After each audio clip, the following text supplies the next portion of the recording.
Bonjour, bienvenue dans la vidéo de présentation de la saisie des temps salariés dans MyCuma Planning et Travaux. Donc, si votre CUMA a accès au module, vous avez un nouveau menu en haut, saisie des temps, qui donne accès à trois sous-menus, mes saisies de temps dans lesquelles vous allez retrouver les saisies que vous avez déjà effectuées, la saisie des temps facturable, dans la présentation vous la retrouverez sur une autre vidéo, et la saisie des temps non facturables. Donc on va distinguer deux types de temps, les temps facturables qu'on va pouvoir facturer aux adhérents et les temps non facturables qui vont permettre de détailler en fait vos différentes tâches non facturées aux adhérents. Donc ici je vais vous présenter la saisie des temps non facturables. Donc je clique sur le menu. Donc la première chose à saisir, ça va être le salarié. Donc par défaut, le salarié qui est sélectionné, c'est le salarié qui est déjà connecté. Je peux changer de salarié. Je vais saisir mon temps passé. Donc là, je vais saisir 2 heures. Ici, j'ai une petite phrase qui indique le nombre d'heures déjà saisies pour le jour que j'ai sélectionné. Je peux sélectionner l'adhérent. Donc cette donnée-là n'est pas obligatoire. C'est uniquement si j'ai fait un travail pour l'adhérent que je ne veux pas facturer.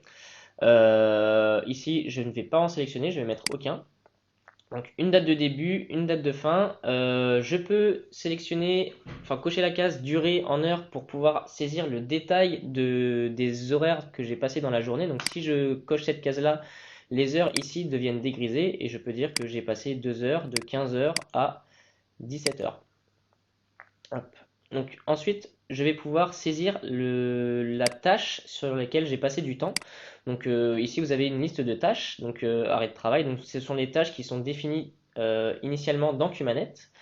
Donc on va dire que j'ai fait de l'entretien matériel, j'enregistre, et là je vais pouvoir saisir le détail du matériel dont j'ai fait l'entretien. Donc ici j'ai toute la liste des matériels, et je vais faire de l'entretien sur le tracteur John Deere. Je peux saisir un compteur, c'est optionnel, je clique sur ajouter et là je peux saisir le détail du matériel, donc le carnet d'entretien et les consommables, qui sont les pièces, les différentes pièces que j'ai utilisées. Donc le carnet d'entretien, je sélectionne une nature d'entretien, donc ici par exemple réparation, changement de boîte de vitesse, un commentaire, changement boîte de vitesse tracteur John Deere.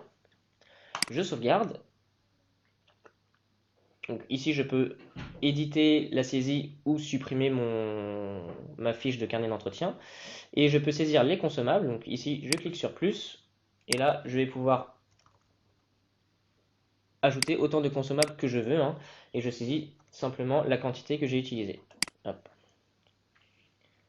Donc voilà, je viens de rentrer mon temps. Si je veux rentrer encore plus de temps, je peux cliquer ici sur le plus. Ça va m'ouvrir une nouvelle fiche complètement vierge. Et je peux supprimer le temps que je viens de saisir. Toutes les saisies de temps que j'ai effectuées, je peux les retrouver dans le menu saisie des temps, mes saisies de temps. Ici, j'ai des filtres de saisie où je vais pouvoir filtrer par adhérent, par article, par matériel, avec des dates, des types de temps ici facturables ou non facturables. Par défaut, les deux sont sélectionnés. Donc là, ma saisie se retrouve ici.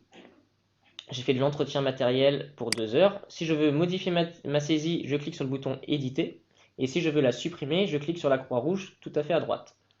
Le petit sablier en en-tête de ligne indique que la saisie n'a pas encore été transférée dans Cumanet. Et si elle avait été transférée dans Cumanet, j'aurais une petite coche comme ces lignes ici. Voilà, vous savez tout.